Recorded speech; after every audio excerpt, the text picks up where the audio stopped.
Cuando mencionamos el tema de evolución biológica, nos referimos a la evolución en orden estricto a los seres vivos.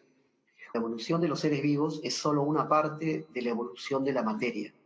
Una vez formados los distintos planetas, por producto de evolución química, que lo veremos luego en el tema de origen de la vida, la evolución química trae como consecuencia la formación de los primeros seres. El primer ser que se formó hace 3.500 millones de años, más o menos, según las pruebas estas. Ese primer ser se formó por evolución química. Pero una vez que se forman esos primeros seres, que son células muy simples, ellas van a ser evolución biológica. La evolución biológica es una parte de la evolución de la materia. Y por lo tanto, cuando hablamos de evolución, una sola palabra: cambios. Sí, aquí la palabra clave es cambio. Hay muchos mitos respecto a la evolución biológica y que muchos se equivocan. Y eso es lo que vamos a tratar de hoy día, quitar esos mitos. Evolución no significa cambio para mejor. No, ese es un grave error. Solo significa cambio. Y esos cambios que ocurren en la herencia genética y sobre todo fenotípica, pero que ocurre a nivel de las poblaciones biológicas, de las poblaciones de seres vivos, esto a través de las generaciones, a través del tiempo. El concepto de evolución biológica aparece en los primeros filósofos griegos, Anaximandro, hasta Aristóteles. Tuvo pequeñas ideas de evolución, pero luego esto quedó eclipsado, quedó cortado, cuando llegan las ideas fijistas de Platón. Y a partir de ahí los intelectuales siempre creyeron en el fijismo. El fijismo es una creencia que sostiene que las especies permanecen siempre fijas desde que fueron creadas. Sin embargo, a inicio del siglo XVII, XVIII sobre todo, comienzan a aparecer ya intelectuales que se dan cuenta de que los seres podían estar poco a poco transformándose, ¿no? En lo que se conoce hoy día como evolución. Un grave error es creer que los seres humanos son los seres más evolucionados. Ese es otro grave error también al respecto. Podría ser muy complejo su sistema nervioso, pero no más evolucionado. El concepto de evolución no implica darle una categoría de mejor o peor. Por eso esto se llama como el árbol de la vida. A ver, una analogía. Imagínate un árbol gigantesco como el árbol de Avatar de la película, donde al final del árbol haya millones y millones de ramas. Ya, esas ramitas finales, cada una de ellas es una especie distinta actualmente en el planeta Tierra. Y una de esas millones de ramas es el humano. Es uno más en la línea evolutiva. En San Marcos preguntaron hace unos años, la evolución biológica es, y te colocaban puntos suspensivos para que coloques. La evolución biológica es continua, tiende a que los seres vayan de simple a complejo.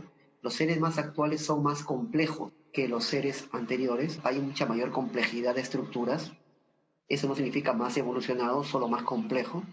Y en tercer lugar, más diversa. Tiende a hacer que haya mayor diversidad. La evolución hace que se formen especies cada vez en mayor cantidad, mayor y mayor cantidad. Tiende hacia la biodiversidad.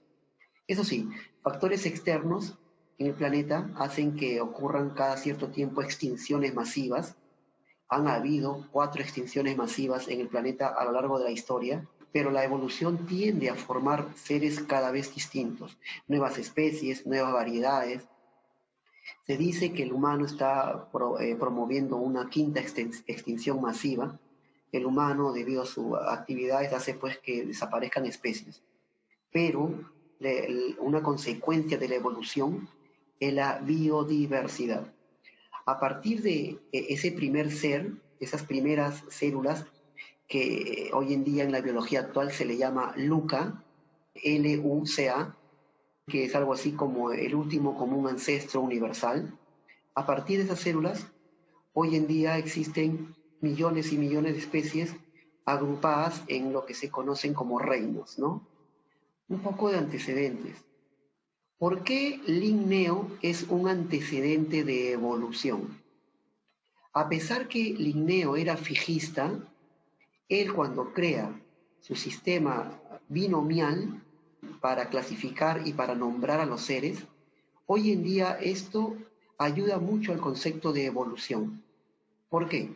Cuando Linneo le colocó nombres a las especies, al humano Homo sapiens, al chimpancé Pantroglodites, cuando Linneo, por ejemplo, quiso agrupar al tigre, al gato, al león, como se parecen, lo agrupó como felinos, ¿no? Se parecen. Sin embargo, hoy en día, para un biólogo evolutivo, si le preguntas por qué un gato, un león y un tigre se parecen, te van a decir porque los tres vienen de un ancestro en común. Hace millones de años, un ancestro en común que no era ni gato, ni tigre, ni león, evolucionó y hoy en día existen esas especies muy parecidas. Algo así como dos hermanos que se parecen porque son los mismos padres que lo antecedieron. Cuvier es otro antecedente de evolución.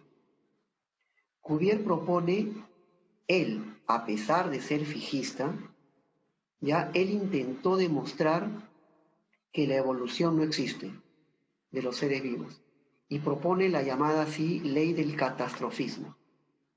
Ya en la época de Cuvier se estaban descubriendo fósiles ahí, debajo de la Tierra. Y además ya se sabía en la época de Cuvier, ahí en Francia, que los fósiles que estaban en la parte más arriba de la Tierra eran animales más complejos que los que estaban ahí más al fondo. Entonces surgía la pregunta en esa época de Cuvier, ¿no será que estos seres que están más ahí en el fondo han evolucionado para formar a los seres que están más en la parte superior? Sin embargo, frente a esto, él propone la ley del catastrofismo. ¿Y qué decía esa ley? Que hace mucho tiempo atrás, ¿sí? Existían todos los seres ya vivos y estos que están muertos ahí enterrados. Todos vivían, pero mediante catástrofes han ido desapareciendo muchos de ellos y han ido quedando solo algunos, entre ellos el ser humano. La idea es interesante. Lo único malo que con eso se supone que el ser humano actual vivió junto con animales muy antiguos como los dinosaurios. Y eso ya se sabe por las pruebas del carbono 14 que es imposible. El ser humano tiene 200.000 años de antigüedad. Los dinosaurios tienen 300 millones de años de antigüedad. Nunca se han encontrado uno frente a frente con el otro. Entonces, asumir que antes existían todos los seres y que por catástrofes han desaparecido, eso hoy en día es considerado un grave error de Cuvier para querer demostrar que la evolución no existe. Otro importante antecedente es Hutton. Hutton es un geólogo, padre de la geología. Se sabe que la Tierra es mucho más antigua de lo que en la época de Hutton se creía. En la época de Hutton se creía que la Tierra solo tenía 6.000 años de antigüedad. Sin embargo, Hutton demuestra que la Tierra es mucho más antigua de lo que se cree y propuso el concepto de tiempo profundo. La Tierra es muy antigua. Claro, hoy en día ya se sabe aproximadamente la fecha, ¿no? La edad de la Tierra, ¿no? Haciendo las pruebas estas de plutonio y todo esto, se sabe que la Tierra tiene aproximadamente 4.600 millones de años. Ahora, la pregunta sería, ¿y qué tiene que ver el concepto de que la Tierra es muy antigua con la evolución? Con una Tierra muy antigua, la evolución puede ir lentamente, gradualmente, poco a poco. Tan lento que inclusive es imperceptible al ojo humano, con 80 años de vida, 100 años de vida de un humano. Y es un concepto en verdad muy debatido. Hay muchos grupos religiosos que se oponen al concepto de evolución porque se supone que van en contra de sus creencias religiosas, pero la ciencia de la biología, ayudada con otras ciencias más, propone que la evolución de los seres vivos es un hecho. Aquí no estamos metiendo si esa evolución interviene Dios o no, no vayamos a ese plano, pero la biología propone que la evolución de los seres vivos es un hecho. Hay muchas evidencias. Algunos no lo quieren llamar pruebas, llamémoslo evidencias, para deducir que la evolución de los seres vivos es un hecho. Sin embargo, el principal de los antecedentes para evolución es Malthus. Malthus es un clérigo inglés, hoy en día sería algo así como un economista, un sociólogo, un científico social, que propone algo muy interesante. Él hizo un censo en Londres, en Inglaterra, y se dio con una verdad, que la población allá en Londres, Inglaterra, está aumentando de un modo geométrico muy rápido. 1, 2, 4, 8, 16, 32, muy rápido. Sin embargo, dice él, y ahí está el grave error de Malthus, dice que el alimento para esa población está aumentando de un modo aritmético, más lento. 1, 2, 3, 4, 5, etc.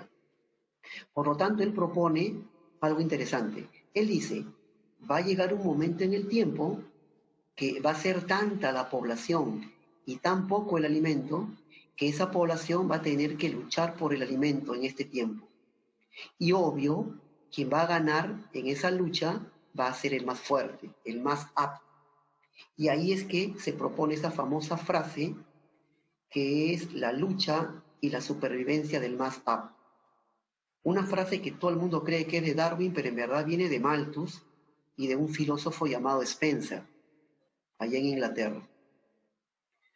Hoy en día, ese pensamiento errado, no es científico, se llama darwinismo social. Es llevar la competencia salvaje de los seres animales, Darwin, hacia el aspecto social de los seres vivos, humanos. Se le llama darwinismo social. Y eso pues no tiene una base científica actual. En su obra llamada Ensayos sobre el principio de las poblaciones, se propone esto. Ahora, si bien esto es errado, hoy en día existe mucho alimento para la población actual. Ha pasado más de 100 años de la vida de Malthus y actualmente todo el mundo podría tener en el planeta Tierra más de 7.000 millones de habitantes, podría tener alimento, pero si no hay alimento para algunas personas, hay pobreza y todo eso, es porque no se reparte bien esos alimentos. Pero existe. Así que por ahí pues fue un error cuando se propone eso. Pero eso sí, las ideas de Malthus fueron luego leídas por Darwin para que Darwin proponga sus teorías científicas. Fue muy importante esto.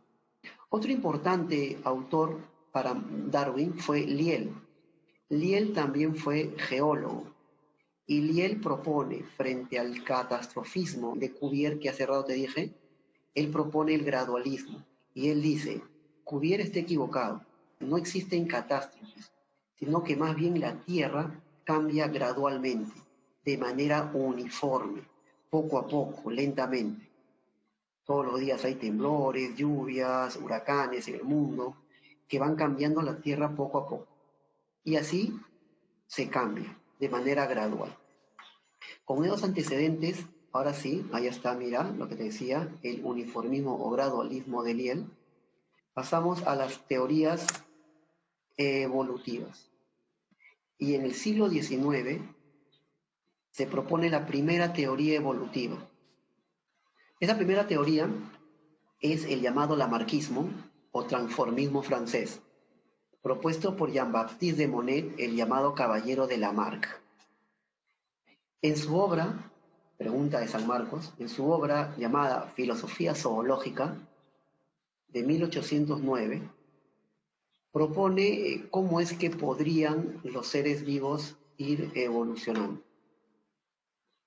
Él, como la mayoría de intelectuales de esa época, creía en la generación espontánea, ya luego hablaremos de esto, asumía una especie de evolución vertical, donde una especie se transforma en otra, y se propone esto que viene desde la época de Aristóteles, la escala natura, que en español significa escalera de la naturaleza.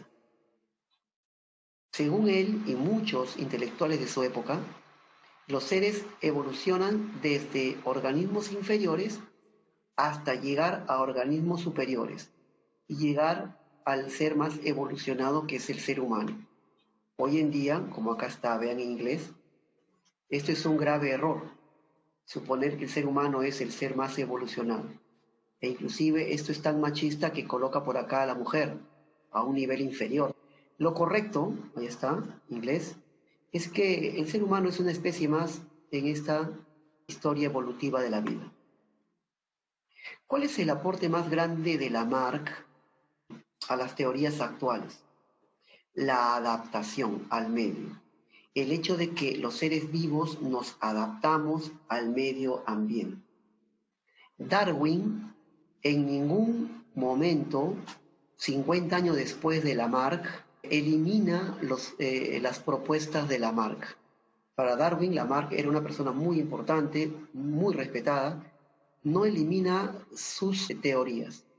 Darwin solo agrega nuevos datos a la historia de la evolución. Cada vez que hablamos de Lamarck, nos recordamos la historia de las jirafas, ¿no? ¿Qué decía Lamarck? Las jirafas actuales, con ese cuello muy grande allá en el África, provienen de ancestros de hace millones de años, que no eran jirafas, eran ancestros de jirafa.